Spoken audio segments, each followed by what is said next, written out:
Gatay panandali pong tumayo, minamahal, bilang pagbibigay galang sa banal na salita na ating pinanampayan ni Jesus. At narito po kada binibi buong pagkakataon sa ating beloved ordained preacher, Boy Caloya. Amen. Praise God.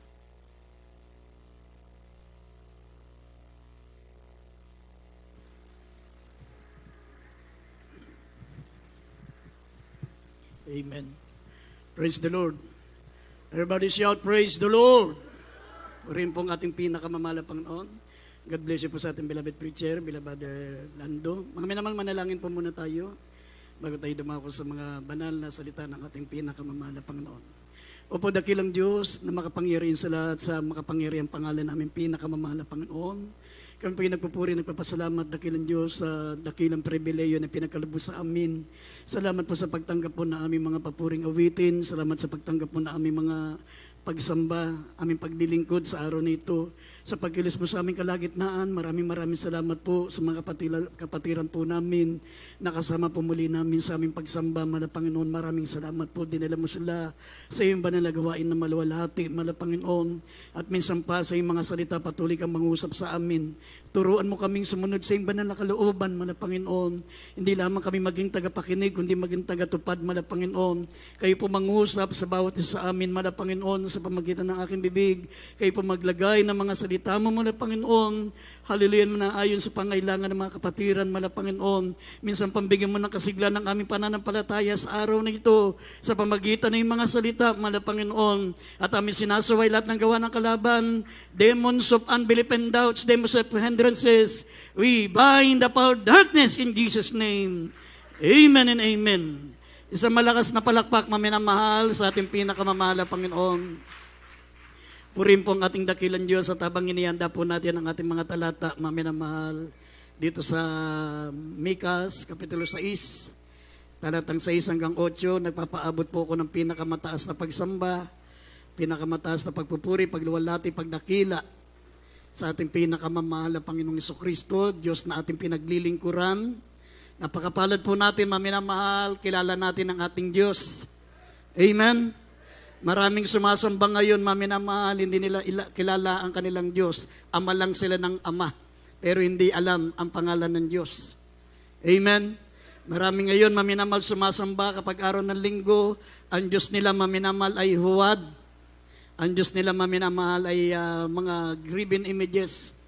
Hindi nila alam, maminamahal, kung sino ang Diyos na tatawagan. Pero napakapalad natin, nakatitiyak tayo kung sino ang Diyos, maminamahal, at ano ang pangalan ng ating pinakamamahal na Panginoon. Nagpapaabot tayo ng pinakamataas sa pagsamba, pagpupuri, pagluwalhati sa ating pinakamamahal na Panginoong Jesucristo. At nagpapaabot din po tayo, maminamahal, ng dobleng paggalang sa ating beloved and honorable pastor, beloved evangelist Wilde Estrada Almeida, the end-time prophet of our loving God, sa lahat ng mga beloved children, the Almeida family, mga apo, mga manugang ng ating beloved pastor, sa ating mga minamahal, mga manggagawa, sa ating mga beloved preachers, sa ating mga beloved choir members, beloved instrumentalists, sa ating pong mga webcast viewers, Luzon, Visayas, Mindanao, mga kapatiran natin sa Manila, mga kapatiran natin sa Ibayong Dagat, lahat po na naabot po ng ating banal na gawain, mga minamahal sa ating mga kapatiran natin, mga OFWs, mga minamahal, magandang hapon po sa inyo. Purihin po ang ating pinakamamahal na Panginoon. At patuloy po nating inaalala ang mga hindi malilimutang aral ng ating beloved Assistant Pastor Lina C. Almeida. At minsan pa, maminamahal, basahin po natin ang pambungad na ating mga talata, Mika, Kapitulo 6, talatang 6 hanggang 8.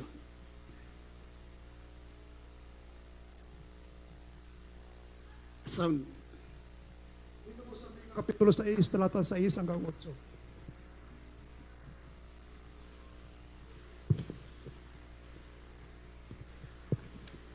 Maraming hadlang. Ano ang aking ilalapit sa harap ng Panginoon at iyuyukod sa harap ng mataas na Diyos?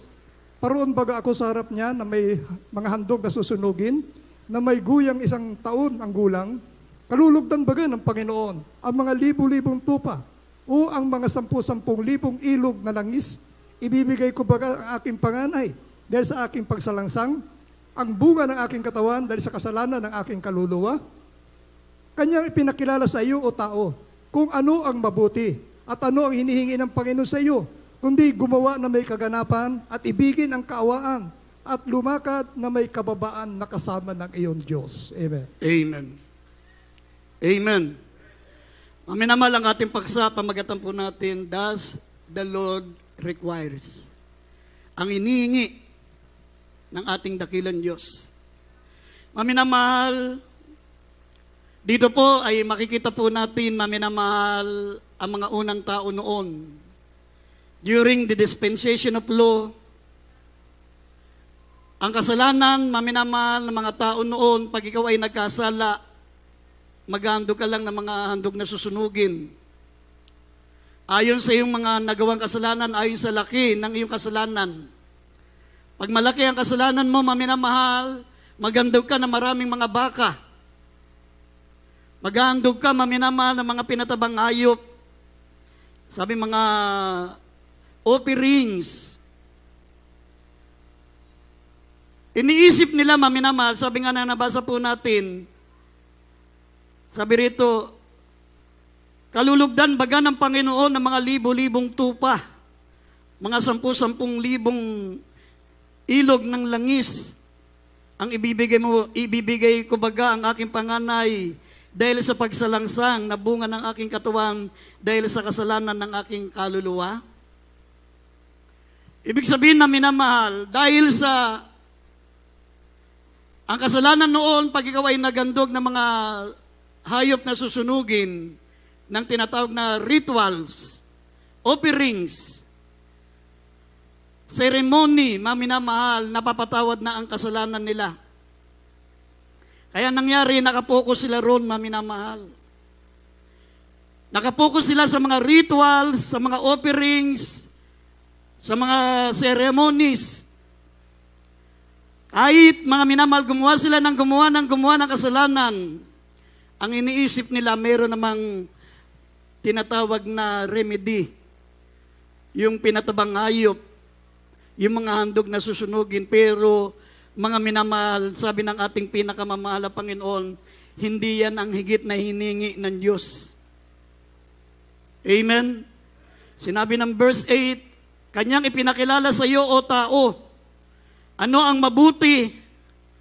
Ano ang hinihingi sa iyo ng Panginoon? Kundi gumawa ka na may kaganapan. Ibigin mo ang kaawaan at lumakad ka nakasama ng iyong Diyos. Amen. Yun ay during the dispensation of law. Kaya nga si Haring David, daan-daang libo ang kanyang inihandog sa Diyos. Mga baka, daan-daang libo ang inihandog niya dahil sa karamihan ng kanyang kasalanan. Sa panahon natin ngayon, maminamahal, ang mga Kristiyano parang katulad din po, maminamahal ang mga tao noon. Nakapokus sila sa rituals, nakapokus sila sa ceremony, nakapokus sila sa offerings. Ang mga Kristiyano, maminamahal, ay nakapokus, nakasentro sa pagsamba, pagpupuri, pagdama ng banal na presensya ng mahal na Panginoon, maminamahal. Ngunit, sinabi ng banal na kasulatan, maminamahal, pagkatapos nito, ano? Sabi nga ng ating beloved Minister June, maminamahal, beloved Minister June Isguera, ang totoong ikaw ay kapag tapos na ang pagsamba. Malalaman mo ang totoong ikaw after ng iyong pagsamba. Yung nasa pribado ka ng buhay. Ano ang buhay mo pagkatapos mo na lumabas sa ating bahay-sambahan? Kasi sinabi ng banal na kasulatan, maminamahal, katulad ng sinabi rito ng Proverbs 21 verse 3, ang gumawa na may kaganapan at kahatulan ay lalong kalugod-lugod sa Panginoon kaysa sa mga hain. Amen? Ibig sabihin, maminamahal, yung ginagawa natin pagsamba, yung ginagawa natin pagpupuri, pagluwalhati, nalulugod ang ating pinakamamahal na panahon diyan. Yan ay tinatawag na better. Pero yung pagkatapos mong sumamba, pag-uwi mo, maminamahal, pagkatapos ng ating paghahain ng mga awitin, paghahain ng mga papuri, pakikinig ng patutuo, pakikinig ng salita ng Diyos, pagkatapos ng banal na gawain, ano ka na? Paano mo na ipinamumuhay ang salita ng Diyos after ng ating banal na gawain? Kasi dito, maminamahal, sabi ng banal na kasulatan, ang mga Kristiyano noon, ang mga Israelita noon, maminamahal, pagkatapos nila, na sila'y magandog ng mga pinatabang hayop, balik uli sila sa kasalanan. Yung mga timbangan nila madadaya. Sila'y walang awa, maminamahal, sabi ng Biblia, sabi ng verse 6, ang kanilang mga trabaho, sabi rito, maminamahal, ang kanilang mga gawain ay masama. Kasi iniisip kasi nila, na pagkatapos kong gumawa ng kasalanan, meron naman akong handog na susunugin. Nakapokus sila sa ritual, sa ceremony, sa offerings, ngunit yung lumakad ng ganap sa harapan ng mahal na Panginoon, nakalimutan na nila, maminamahal, na ito ang higit na hiningi ng ating pinakamamahal na Panginoon. Katulad ng ginagawa natin nung sa ating kinagis ng reliyon nung wala pa tayo sa mahal na Panginoon. Ang iba sa atin, lumalakad pa tayo ng paluhod mula sa pintuan hanggang sa altar. Amen? Ang iba sa atin, maminamal, nananata, may mga panata, yung ba pupunta pa sa Quiapo, hila-hila ng lubid, magdedeboto. Pero pagkatapos maging deboto, nandun na sa gilid, debote na, hawak-hawak na yung bote ng San Miguel Beer. Bumabalik na uli sa pagiging snatcher. Bumabalik na uli sa pagiging malupit, walang awa, walang habag. Bumabalik uli sa pagiging malupit, walang pakikipagkapwa-tao. Sinabi ng banal na kasulatan, hindi yan ang higit na hiningi ng ating mahal na Panginoon. Hindi nalulugod ang Diyos, maminamahal, doon lamang sa mga hain, sa mga ritual, sa mga offerings, katulad ng ginagawa ng mga Kristiyano ngayon. Maminamahal, sabi nga ng ating beloved, isa sa beloved children ng ating beloved pastor, maminamahal, ang tunay na pagsamba hindi nakukuha yan sa patalon-talon, pataas ng lundag. Ang tinitignan ng mahal na Panginoon pagkatapos niyan. Pagkatapos niyan, ano ka na? Yung mga ibang Kristiyano, pag mayroong mga okasyon, may init sa mahal na Panginoon, nasa harap lahat. Pag may okasyon sa Luneta, meron tayong special event, nandun sa harap, lundag pa sila. Talagang mula simula hanggang matapos, talagang makita mo ang kanilang hain, ang kanilang sakripisyo, ang kanilang pagsamba. Pero pagkatapos nito, pag nandun na sa kanilang mga kanya-kanyang mga churches, sa kanilang mga local churches, ang mga mananampalataya, kung di mo patawagin nung pumunta dito sa una, nandun lang sa likod, nagkukwentuhan lang. Hindi na binibigyan ng importansya ang paglilingkod sa Diyos. At ang masama pa niyan, pagkatapos ng pagsamba. Pagkatapos ng pagsamba, nandun na maminamahal kung sino-sino na ang pinag-uusapan. Ginagawa na ang mga bagay, maminamahal, na hindi na malulugod ang ating pinakamamahal na Panginoon. Ang sabi rito sa Isaiah 56, verse 1, maminamahal, basahin po natin. Sabi rito, kaya hindi basahin na Isaiah 56 verse 1? Dito po sa Isaiah chapter 56 verse 1. Ganito ang sabi ng Panginoon, kayo mag-ingat ng kahatulan at magsigawa ng katwiran, sapagkat ang aking pagliligtas ay malapit ng darating at aking katwiran ay mahayag. Amen. Amen. Amen. Ang gusto ng ating mahal na Panginoon, ganito ang sabi ng Panginoon, kayo mag-ingat ng kahatulan. Magsigawa ng katwiran, sapagkat ang aking pagliligtas ay malapit na at darating, at ang aking katwiran ay mahayag. Dito sa Mateo 23, talatang 23, sinabi ng mahal na Panginoon sa mga iskriba, mga pariseyo, maminamahal, sabi sa aba niyo, mga iskriba at mga pariseyo, mga mapagpaimbabaw, sapagkat nagbibigay kayo ng ikapu, nagbibigay kayo ng mga hain, mga yerba buena, ng anis, at inyong pinababayaan na di ginagawa ang lalong mahalaga sa mga bagay sa kautusan.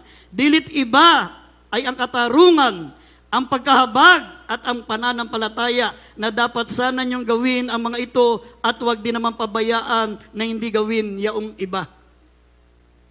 Amen?